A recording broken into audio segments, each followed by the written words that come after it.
Welcome to the Code of Entry podcast, where we cloud the issues with facts and help you upskill to stay on the digital edge. Here's your host, Greg, with the latest. Hey team, Greg here with another Code of Entry podcast, this time joined by Keri Fischer again. Insert applause.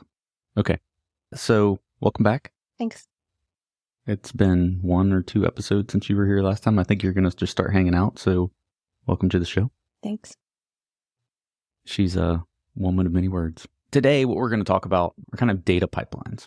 And I say data pipelines, we're just going to talk about how information flows through a system and how you get data in and use it.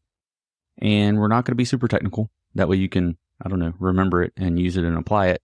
This isn't a stump the chump kind of thing with a whole bunch of terms. We'll have some stuff, but just trying to make it so that you intuitively can understand what happens in a system from problem definition to using the data for whatever your use case is. Because at the end of the day, that's the intent.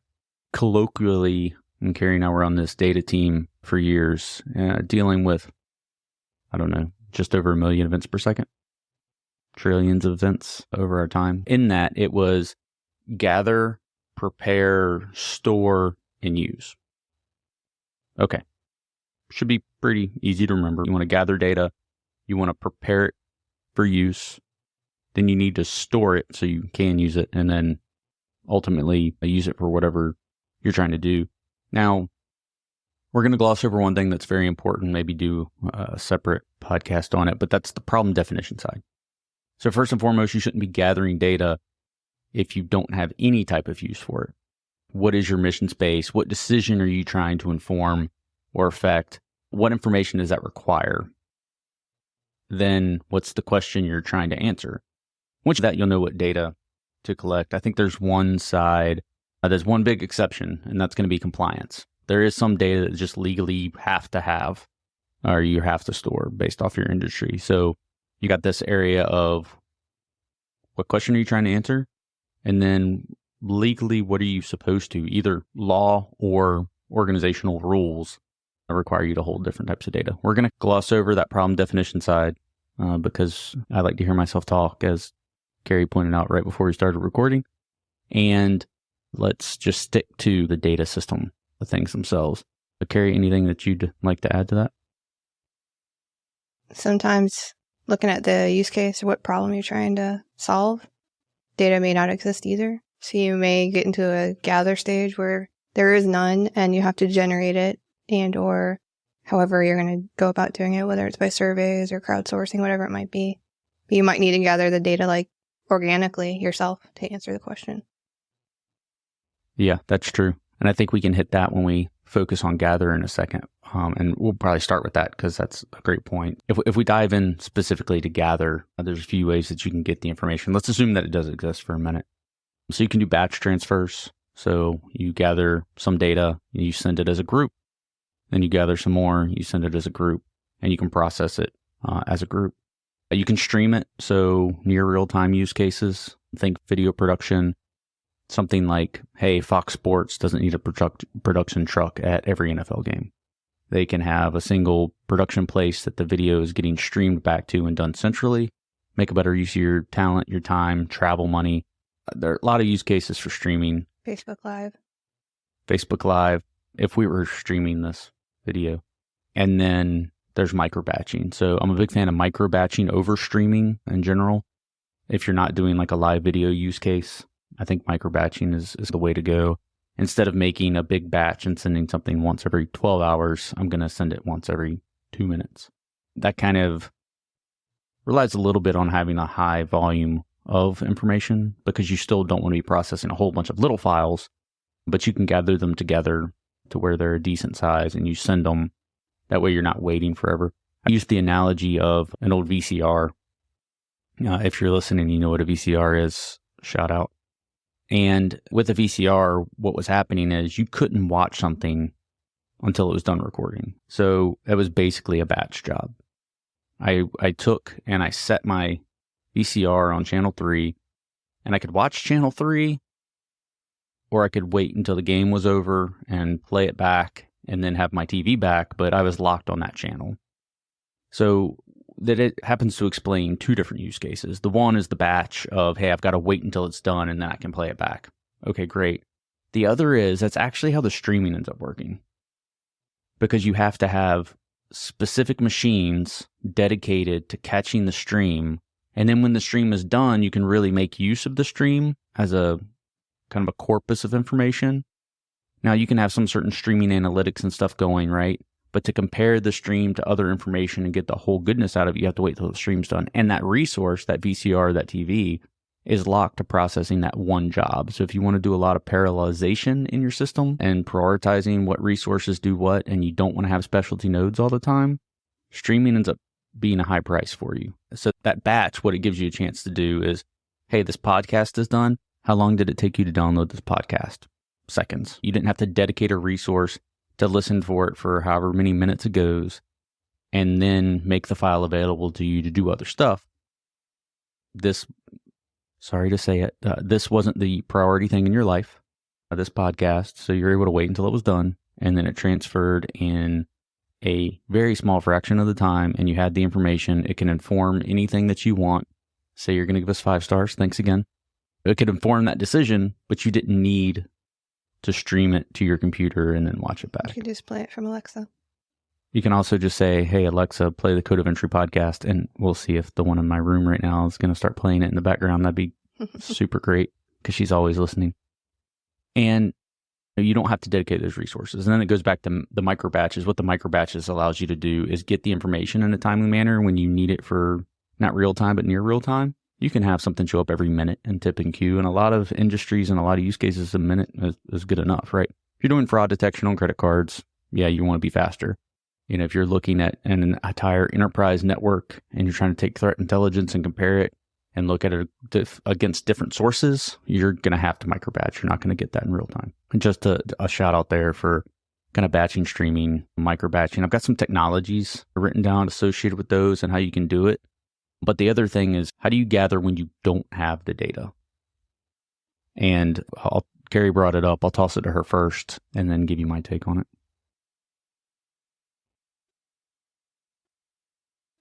Most of it's been on more research development. So if there is a data set, you can make your own data, synthetic data, if you want to use different types of software to make that, especially when it comes down to cyber data. It's a possibility, right? For other data that you're trying to maybe gather, you might be able to partner with other survey holders like Canopy and all those other ones, and then they can submit your questions out, and then they can get some of that information back. Similar to like a census. We have census data now, but it is like manually provided, maybe more automated now that we have computers, but still it relies on someone providing that input. And so if you can find your target audience of what you're trying to get access to for that data, you'll have a better way of figuring out how to get access to that target audience. So maybe your surveys are really going to be on Instagram in comparison to other places. You have to figure out what the demographic is and try to target how they utilize technology to get access to the data they have in a legal way. Yeah. And I think it's really the first problem in saying, hey, I want to do data analytics. I want to do analysis. The first step is you have to gather data. But a lot of times you're not instrumented to have the information that you want to have. So if you're not instrumented, that kind of goes back to this problem definition thing. There's going to have to be a decision about which data sources you need to answer the question, which ones you're instrumented for, and how you're going to start. Because sometimes you're going to take data that's better than nothing, but it's not perfect because you have access to it, or because it's small enough that you can collect. If I can go back to like network data. So working at like a DoD scale, it'd be great to have Bro or now Zeek for the entire enterprise, but it's cost prohibitive, right? Yeah. So what you do is you collect that, you store it somewhere that's not as readily accessible, that's a little bit cheaper, and you use other data sources to stitch together and do that first evaluation of, hey, do I need to dig into that more expensive, larger data set? But I think it's the other thing too of, hey, if you might have to build a data platform. You might have to go buy a data platform, because a lot of folks are like, let's do data science. Better yet, we're going to do AI. Okay, let's assume we're not talking generative AI for a minute. Then that means I need data. Okay, we have no data. Okay, great. We need a data platform. Great, we have a data platform. Let's do analytics. Do we start sending any of the data? Do we have the data over the right amount of time? Can we identify trends, seasonality, anything?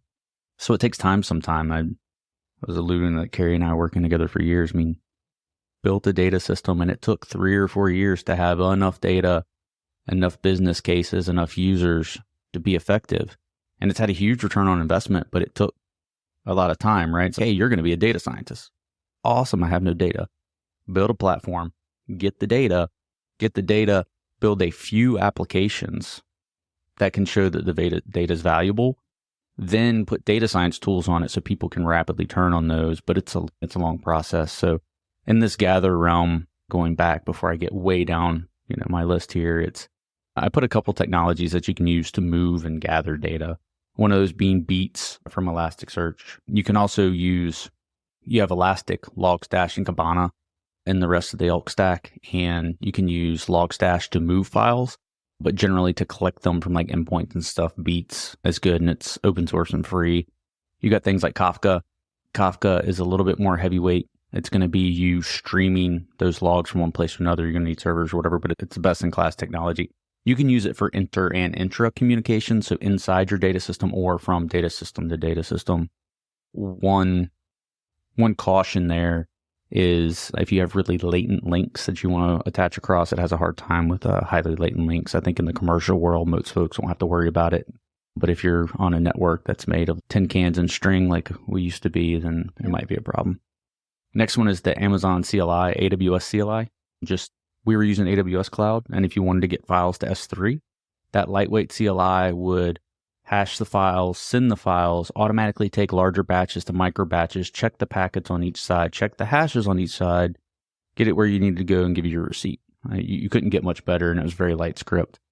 And then on the other side, there's just doing like an SCP, a secure copy, SFTP kind of thing. And a lot of times, though, that'll require, if you're taking it into the cloud, regardless of the provider, you'll have to create like a bastion node to make the connection with and then send the data through. But just some different ways to gather the data. And I missed all of Keri's points there about, hey, sometimes the data is a survey. Sometimes it's more qualitative data or categorical data, not necessarily event logs or something. Yeah. If you're making the investment on that platform and aggregating the data, you have apps that are going to help analyze it. You can also have apps that are just going to generate that data. A user inputted information can give more attributes that way as well. Yeah, and I think another way that I completely forgot about until we're sitting here talking is just using an API. API accessibility is huge. And in our world, it wasn't. We had a few APIs that we would hit.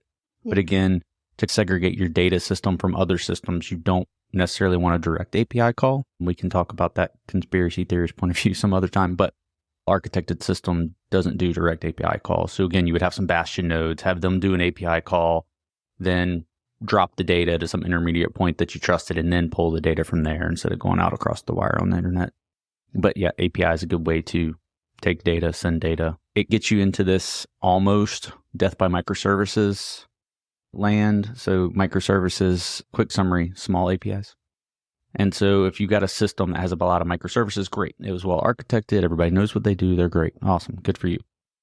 As soon as you start having microservices communicating with microservices in other places and all these bespoke connections that can't be used by other things, you just end up unraveling the organization of your system. You're not going to be able to trace things. So you start making security holes then, and making it hard for app developers to know where to come to get data in your ecosystem. So there's that pet rock. So we'll go from gather to preparing data. And I'll let Keri talk to you about preparing data as our resident data scientist here, Keri. So some of the tools you mentioned for gathering data, there's a lot of tools that are available that are gather and prepare, basically, combine it into one. So being able to access it with whatever software they want to start moving it, and then they want to start to somehow extract it, transform, whatever they want to do with it, there's a lot of businesses that will actually provide that all in one. And that comes with a couple different pieces, right, from the prepare side.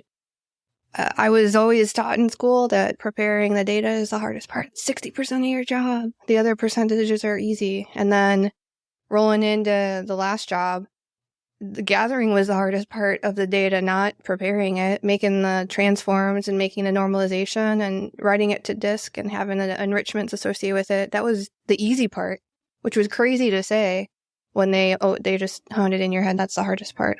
We're talking about larger scales of data when we're talking about wherever these different endpoints are at for gathering it. But the preparing side, they have you all in on the data scientist side, and then you're supposed to partner in a team effort. So if you have some good data engineers that can help you prepare it, you have to have some sort of domain knowledge of that. So wherever you're getting the data from and preparing it, you'll have to know what some of the attributes are, maybe what some of the terminology is, a lexicon, because you can determine that there's things that are malicious and things that are benign, especially in the cyber domain. And if you have no domain knowledge, you'll just be like, oh, 70% of my data set's benign. This is great. I've identified something that's awesome. Like normal traffic. Thank you very much. Yeah. No, that's an administrator login versus a regular user login or something. Yeah.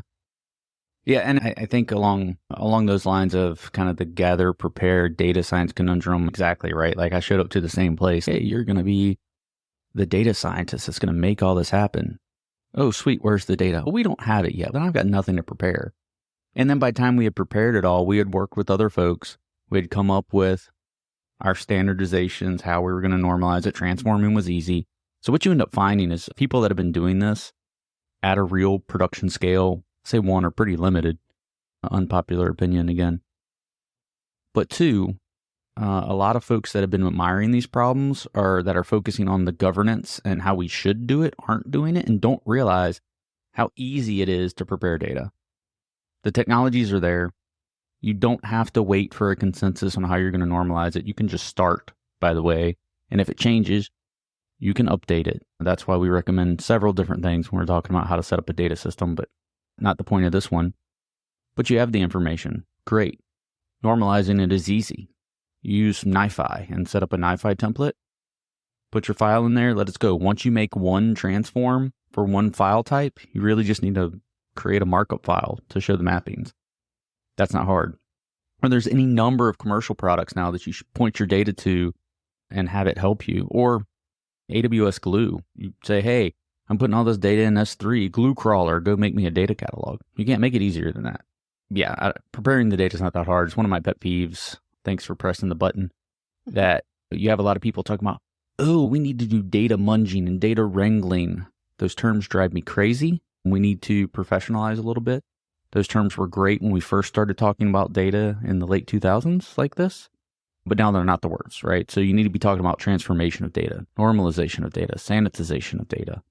Yeah. Anything else on prepare? You have different levels of talent that can help prepare the data. So if you have someone that's used to using Microsoft tools, and say Excel, and we want to move into Power BI and we're talking about smaller data sets, there's a group of folks that are really experts in that, because what we're talking about is learning more tools than the tools that maybe the average user isn't using, right?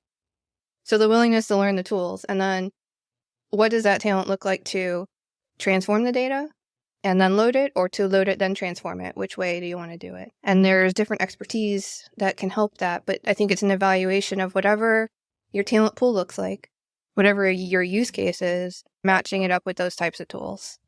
So you talked about all the different tools available. My mom wouldn't be able to do any of that stuff. She'd need to pay somebody. Yeah, and I think on the tool side too, I had this notion for a while that if you were using Excel, you weren't doing data science. And I think I've fallen back off that position over the years, because I think what it was is I was just in this land where we had really big data. And I was just kind of, you're not really doing data science. You are, it's just a different specialty, right? You can sling some VBA and use Excel to do a lot of great things if you have less than the million rows or whatever the limit is today for Excel. It's going to be adequate. Go from Excel to using R or Power BI, but something like R. Then you start graduating to larger data sets, and you can use your Jupyter Hub or your R to do pretty large data sets. Then start using Python, PySpark, Scala. Yeah, so there's options there, but I guess the other thing in the prepare, he brought up ELT and ETL. So you can extract, load, then transform, and extract, transform, then load. If you need to do something where you have to look at all of your data to confirm or deny and all of your data is going to be used, ETL all day. You need to pay the tax up front once and transform your data and then make it so that it can be run across analytics, anything else. If the vast majority of your data is going to be stored and never used in your use case, then yeah, ELT is fine. You don't need to transform it unless you're going to use it. But if you start talking about machine learning and AI, the whole idea there is that you're going to give the data to something to process to help you find what's important. You don't want to assume what features matter. You want to analyze what features matter. We can't analyze the features unless you brought them in, which means that you need to transform them. If you're going to transform every time that you do analysis, you're going to transform the same data potentially 1,000,000 times versus just doing it once and storing it. So I think, in my opinion, right, the solution there is ETL. And when you ETL, then before you do the ETL, you store a raw copy so that you can always go back to whatever the original state is, put it in cold storage, secure it. It's there for law enforcement purposes or wherever, or you update the transformation in your parser. But then you don't pay that tax over and over again. Now, if that's not your use case, hey, absolutely bring it in and just transform what you need. But again, that can be expensive if you need to do it over and over again. I like to sprinkle in enrichment into that process as well. Yes. Because the native data, and when you do load it, that's great. But you could have extra attributes that can already be predefined and put onto the extra data set. So you can have 4 columns that turn into 20 columns just by what you've already done enrichment on. And that can actually help provide downstream everything that you would need from the data analysis perspective or the automation or the machine learning modeling and or getting into the AI part. Yeah, like I know all of these are MasterCard transactions. I know all of these are Visa transactions. I know based off this IP address, it was this section of the company. I know based off this IP, it was on this threat indicator list, and I could say that it was this one is identified as bad. You can do all these things. You can do a lot more. I can say, hey, I had an analytic running. I had a streaming analytic on this because we were doing financial fraud, and I was able to flag this as fraud. And when we ingested it, mark it as fraud, so then it could be followed up, and you could update your models and your training. There's a lot you can do with enrichment that, again, you can't enrich. Maybe not again, but you can't enrich if you're doing ELT because you didn't transform everything, right? So you can lose a lot of context by waiting to do that. But there's some systems that live by it. Just, again, depends on the use case. Yeah. And sometimes those enrichments come from whoever you're doing your presentation to. They ask you a question. They'd be like, how many X did Y? And you have no idea that part because you didn't do that enrichment up front. Yeah. And you can automate it. You could have a list of, hey, all my Fortify scanners have this IP address, and now I can mark them all as Fortify when I ingest the information. No, it wasn't identified that way on the network. All my domain controllers, my security centers, my admin usernames have this convention. Let's mark them up. My host names have this convention. Let me tell you where they are in the building. And you can have a lot more useful information in your data lake there. Yep. Or just people, where they're from, where they're born, voting, all that stuff. Non-cyber use cases. All right. So that's prepare in general. So again, transforming data, normalizing data, sanitizing data, maybe changing formats so that they're universal, matching up timestamps, everything to UTC because you could have users in different time zones. So there's no limit there. It's your imagination, but you want to try to do it the same across your data sets. Don't be afraid of starting and changing your mind later because then you're going to be paralyzed and never do it. You're not going to get started. So just get started. And once you change your convention, just go apply it. Re-ingest the data, have it overwrite what originally got ingested. You'll be fine. It won't cost you much. Okay. Now storing data. And this is where I start talking about if you're in a data system, you've got this land north of an API and below an API. There are a lot of people that care about data storage that shouldn't care about data storage. So if you're an application developer for my system, I don't want you to care about the data storage. In your app, great, absolutely. But I want the storage to be south of some API that you hit to get access to information. I want the data engineers to decide, hey, this information would be great in Postgres. It would be great in a graph database like Neo4j. It would be great in Mongo. Or, hey, we're going to use Databricks. I know that's not necessarily a data store, right? But I'm going to use that product to worry about my data storage. Whether it's structured unstructured. Who cares? I want you to hit an API and ask for the information and then get it. And then inside your application, let's assume we're using Kubernetes, inside your namespace, you can store it in another database. That's fine. But if you always worry about the data store from a non-data engineer, you can do suboptimal things. And there's a lot of folks that are like, I'm a graph expert. It all needs to be in a graph database. Okay, maybe you can use a Postgres adjacency matrix, right? If it's one time ever and it's not that much information, I'm going to throw it out there. Not that much information is in like the hundreds of terabytes range. So most people don't have a real use case where they just need a graph database. If we're talking social media, okay, I got you. Different use case. Most use cases out there, you don't need just graph. But you also, unless you're the solutions architect or the data engineer, you also don't need to care. We're in a land of containers now where I can add containerized solutions in my app space or down in my system layer south of that API. Your data at enterprise scale needs to be designed by a real data engineer to figure out what kind of data store it goes in. And, oh, by the way, what kind of data store it's secured in. So that's why I try to draw that line between that API, because at that API, I let my users, whether they're developer users, data science users, clicky red button users, affectionately, those users should all not get access to anything database level access, because then you can ensure that it's secure. You can be like, hey, you have these permissions, these authorizations, you're allowed to see what you're allowed to see. Whether I need column level security, row level security, cell level security, it depends on the data set, depends on the user, depends on the use case. And you can really limit that once you start using the API level access, because again, I let an app only pull what the app has permissions to pull, and I enforce the security at the layer in my system so I have more trust in what applications get used to and whatnot. Now, I talk about the kind of these storage structures just for whatever it's worth.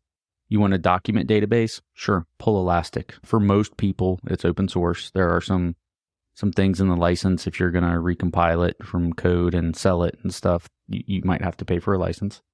If you're going to be doing a graph, hey, there's a lot of free ones out there and it's changing all the time. I'll tell you, Neo4j is a good supported one, but there's a lot of options there. Google it. There's some newer Apache projects. That's probably where you go. And then relational Postgres is probably the dominating choice. And I use MySQL a lot, but I think Postgres has dominated that solution these days. Lastly, I'll put S3 has come a long way towards being a data store. People are like, oh, it's just a file folder. Not anymore. So being able to dump all of your data into S3 and apply QuickSight or even SageMaker to it, S3 has become more and more performant as a data store. As an aside, we might have dropped a region of S3 for data system in my past. So we tried to use S3 before it was ready. So we did make that change eventually, but just a funny story that, yeah, if you were in the West Coast and you didn't have S3 a few years ago, my bad. Okay. Sorry. Hashtag sorry. Hashtag sorry, we tried. So you said a lot of folks not to worry about storage, right? So like you have the data analyst, data scientist, they need to make friends with who so that they can understand the storage. Who is that? Are we talking about engineer? You said data engineers, but like data architects, system engineers, who do they partner with because they're part of that team structure? So yes, pulling the API, but if they don't understand like samples of the data, like who do they go make friends with? Yeah, there's going to be a few people in that realm. You're going to have whoever your cloud solutions architect is, your system administrator, your cloud engineers. You're going to have somebody over the system too. Like this whole thing needs a pretty technical PM. And so as you're having these scrums, these stand-ups, I think what you can't be afraid of is if you try to ask for something from the API and it comes back in a format that doesn't work for you, or it doesn't come back because you don't have the right permissions, it becomes a discussion that just has to be evolving. Just don't make the assumption that data needs to go somewhere specifically, and don't make the assumption that the data is not there if you ask and you don't get a return. You have to ask the question, because we experience that a lot where people just assume you don't have that data. Actually, we have that data. You just don't have the authorization for that data. And maybe you should have the authorization for that data. We had a 1 million person enterprise, right? Like we couldn't keep track of every person and their use case. Open lines of communication, ask the question. Maybe we have the data, you just don't have the authorizations because we didn't realize that you were a specialist in niche area number 973. Guess what? We'll give you that authorization. And now there's a whole bunch of data. Because I remember specifically, we started masking HTTP details. And somebody was just like, but I really need the HTTP details, and y'all don't have that level of reporting because it's too much information. I was like, actually, we have the HTTP details, but we found a system that was reporting all of this HIPAA information in the clear. I'll say in the clear. I'll explain in a second, but all this HIPAA information, and we were giving a lot of people access to HTTP details, and we had to mask it because we didn't want to say, hey, a 9-digit number, we're just going to ignore that record. Because now an adversary could start putting in a 9-digit number into everything they were trying to do, and we would drop the record. So we needed, and it might be a social security number. So we needed the information. We didn't need everybody in the enterprise to see it without the need to know. Now I say in the clear, so the sensor that was picking this data up over the network had the decryption key to view encrypted traffic in a different way. So it might have been secure, but because we were pulling it and it was decrypted so we could see everything that was going on, we created this area where we needed to protect the information. And so it was just like, hey, we're going to mask that. Now, if you had the need to know in your job role, absolutely we'll give it to you. But don't make the assumption that it's not there. Have the conversation instead of making an assumption. On the periphery, I found an increasing trend of cataloging data. And that goes into a little bit of hopefully having a catalog available, and it is sanitized, and at least masking some of that information, and at least know what fields are available and what's been collected or acquired, and that can be available based off those permissions. Whether it's on the gather side and you need to go find it in a catalog, or you want to prepare it and pull it from the catalog, but storing it, yeah, that helps. Yeah, and I think I was the anti-governance and catalog person for a long time because we were just trying to make it happen. And if I waited for everything to be perfect, we weren't going to do anything. But now there's so many tools and so many automations that can help you create the catalog, figure out what fields are there. I think it's gotten a lot easier. We originally tried to crowdsource it, and then everybody was too busy to contribute, and it didn't happen. So we ended up with the catalog of what the fields were, but no explanation of what the fields were. And then some people would go in and they would add fields that didn't make sense. And yeah, so I think we're in a much better place with that now, thanks to some technology enhancements. Well, and there was deliberate investment too from the team members to do that. Yeah. Get started, gather, prepare, store. Once you have data stored, you can start getting into some of those governance things a little bit deeper, right? Because it's there for people to use, which is the next step. But if you worry too much about the governance before you get to the store phase, you're just going to be admiring the problem for the next few years and you're not going to get started. So there's use cases of, I can't store the data unless I understand what the catalog is that matches for that data. But I can't tell you what should go into the catalog because I can't even open it up because you're not allowing me to store it. So it's a chicken egg thing. Right? Yeah, but just because you store it doesn't mean you have to enable access to all users. But you can do at least start storing it so you can get your subject matter experts visibility to it. Yes. Yeah. Okay, so we're in the last topic here, using the data, which is the most fun one, and hopefully you can get there. Using data, we'll go through a list first, and it's, hey, you can do analytics on the data. You can do applications based on the data, and I'll say there's two different things. I'll go back to the API so you can access the data to use it or have it consumed by your applications. You can have containerized applications or containerized databases or containerized analytics you bought from other people that are now accessing your API. So you can use it with more advanced things that, who knows, maybe it's black box because you don't own the algorithm or whatever it is, but containers have opened up a lot. Visualizations is another way that you can use it because visualizations are not necessarily analytics or applications. Notebooks. And I say apps because I've replaced applications in my mind with just, hey, I'm going to explain it as apps. Because we don't want these monolithic applications that have their one way to talk to the system. We want apps. And I know they're technically the same thing, but different explanation. So I'm going to step back one to notebooks because I think what ends up happening is the first step is you're going to make some analytics. And they're not going to resonate with your users. They might resonate with your decision maker, but you're going to have a hard time with community adoption with just some analytics. It's going to be too hard and people aren't going to use them, speaking from experience. Then you're going to make like an application or two that's going to help somebody do their job. It's going to have a cool interface, hopefully, and some blinky green and red lights. And if it's red, hey, you need to click this button. If it's green, you're good. Don't worry about it. And you're going to win over some people, but then people are going to be like, oh, your system only does X because that's what that app does. It has nothing to do with system limitations. It's just what they see. But you asked for that app. Oh, but that's all you do. I don't think so. So then that goes into like notebooks. And I think what starts flipping it is, hey, so we had this idea we were going to be data scientists with no data and no platform. Science all of the data all of the time. Yeah, we're going to science all of the data. A funny thing, we had a lot of data somewhere, but we weren't storing it. So we had to start gathering it and preparing it and storing it. Finally using it, and we go through this thing where, all right, we made cool analytics. Okay, not accessible enough to win over the user population. A couple of cool applications. Sweet. We won over a couple of people, and a lot of people were like, oh, that's not my job. Your system doesn't do what I need it to do.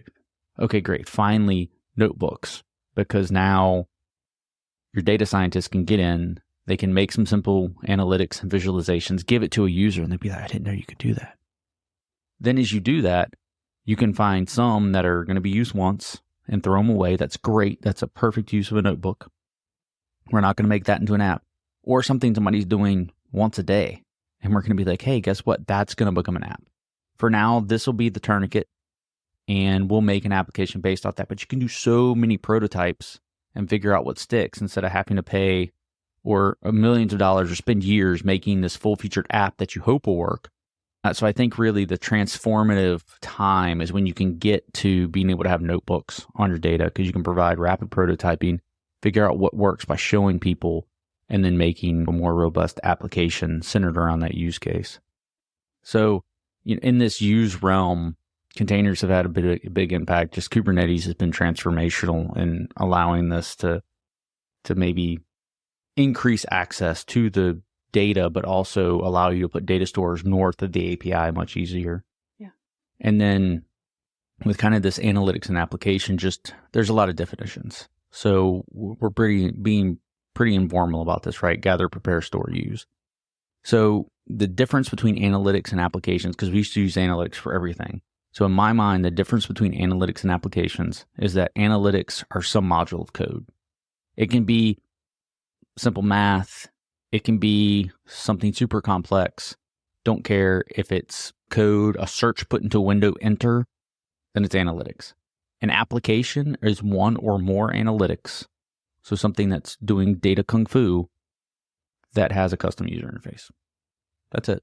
So if we're going to say it's an application or an app, it's an analytic with a custom UI. It could be 20 analytics with a custom UI, but that's that helpful discernment for the conversation on what you're doing. So you have these super kung fu searches that you're doing in your search interface. You're the best Splunk pipe command person ever. That's great until you put a custom UI on top of that, right? You haven't gotten to the level that you're going to be able to propagate an effect across the enterprise or like really drive business decisions on a routine basis because it's just not accessible enough. Keri? I think the end part really from the uses, you're trying to tell a story. You got ones and zeros coming through. You're trying to analyze it, whether it's automated somehow, you're running code, analytics in the background, chaining them together, making it complex. In the end, it's got to tell some sort of story that either can be briefed to, live at face value, have a paper written about it, but there's usually some human it just depends on where the human is at in the gather, prepare, store, and use, right? If you can get so many extra folks over into the use category, then they can use the rest of the talent that they have from that domain expertise and iterate into making more changes to the notebooks, more advancements. And then if they get to that point, they can start changing the codes for the application as well. So those smaller features come through. But from like point A all the way to the end, you're gathering the data to solve answer whatever the problem was. And if you're getting to the presentation mode and it doesn't help answer the problem nearly at face value, something's broken in between, right? Yeah, and one of the things that got me when we first started being able to support the notebooks was there are folks that were able to do some pretty powerful analytics in the notebooks, but they really failed at the visualizations. And that's because generally, and maybe in overgeneralizations, but generally to data scientists, the number is what matters, right? The answer is what matters. Okay, that p-value is X. Well, that's great. You're going to go to most leaders and they're going to be like, the what? Correct. So what you really need to be able to say is, okay, in this visualization, this plant is underperforming. I can show you because here's our 50 plants, and these are all green because the rating is over 9,000, and this one, the rating is 72. It's how do you visualize the data so that it's intuitive to draw the decision out without any words? Because if user training is required, it's going to be an uphill battle to communicate your narrative. So just think about, hey, is this selling my story without me having to be in the room to explain to somebody what it means? Although you do like to be in a room to explain what it means. I do like to be in the room to explain what it means. You're right. So that's really a high level data systems, data pipelines discussion on gather, prepare, store, and use what you need to consider for data ecosystem, taking a data-centric approach. We have a lens personally for a lot of DoD stuff, but those 4 things, we didn't specify necessarily, hey, I need to worry about logging cyber events, or I need to be worried about collecting financial information or health information. Those 4 things are always going to be the same. You need to gather the data, you need to prepare it so it's useful, then you need to store it. Again, with the store thing, hey, even if you don't transform it, if you get a chance to collect data and you think it's not important, please at least just put it in cold storage. Because you never know, you might get the opportunity to run some advanced algorithms or say, hey, I'm going to put this all in a principal component analysis or K nearest neighbors to tell me which features I should be using. And you find out some feature you never knew was important, but you have the data to do that, right? Because that's the whole thing of using the machine is we're not making assumptions from a human side, or we're talking about logs or text information, reports, extracting text from reports, image, doing computer vision knowledge of image and having the objects all detected in an image so you can do it.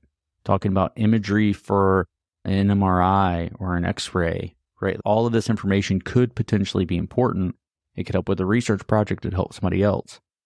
And it's less than cents on the dollar to put terabytes of information into cold storage. So just, hey, if you get a chance to access it, get it to the cloud somewhere, get it in cold storage, and then you've got it.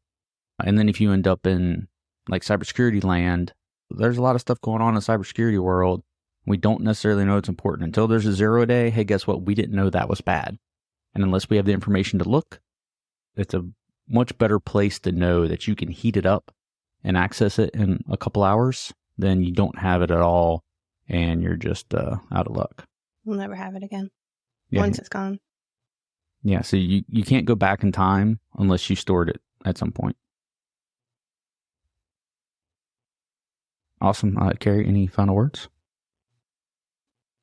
I think we talked about large volumes in some of the use cases, and then we talked about things that at small volumes, like lessons learned that you get from this portion of gathering and preparing and storing and from large volumes. Not all the lessons learned we're talking about apply to everything that's small. You can make a lot of different changes or have smaller issues that pop up, and you can definitely fix them in whether you're coding or whatever it might be. So your small use case of 100 megabytes of stuff, and then scaling it out, we're giving like an overarching recommendation on how to gather, prepare, use, and store. But knowing that as long as you're trying, just start by doing. If you don't start by doing and you just continue to admire the problem, you're not going to make headway. So at least sling some code, try it a little bit. You come to a point in time where you need help, then you reach out to your different talent that you have that you know about. Yeah, or us. Just start, or us. But yeah, that's also a valid reach out and ask us the questions, but just start. Even if it's just starting to have the conversation, it's at least a starting point in comparison to just a problem that will always continue to be a problem and then no one is looking to try to solve that problem. Those are my Awesome. my words. Thanks for everybody for listening. We'll do a follow-up episode about some data terminology as I started on my soapbox of not using data munging Wrangling. or data wrangling as terms anymore. But hey, just one last wrap up. Gather, prepare, store, use. Preface that with a little bit of problem definition of, hey, what am I trying to answer? And you're on the right path to being able to take a data-driven approach regardless of your industry.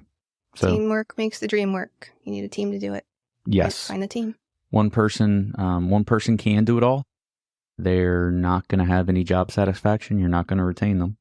Correct. At a minimum, what you're looking at is starting this maybe with a data scientist as your first investment to help you do some of the problem definition. Then you're looking at you need a real data engineer. And before you go to the use phase, you have to include a domain expert. So I think a minimum of a team of 3, kind of data scientist, data engineer, domain expert. If you can pair up your domain expert to have some sort of analysis skills, that's usually comes inherent with the domain, but I just don't want to presume. That's helpful. Yeah, it's hard to find the unicorn that can do it all. I'm sitting next to one of them, but that's not normal. Yeah, appreciate everybody listening. Until next time, keep hustling. Thanks for listening. Find us on social media at Code of Entry and online at codeofentry.com. Check back for new episodes or join the team by signing up for notifications. Until next time, keep hustling.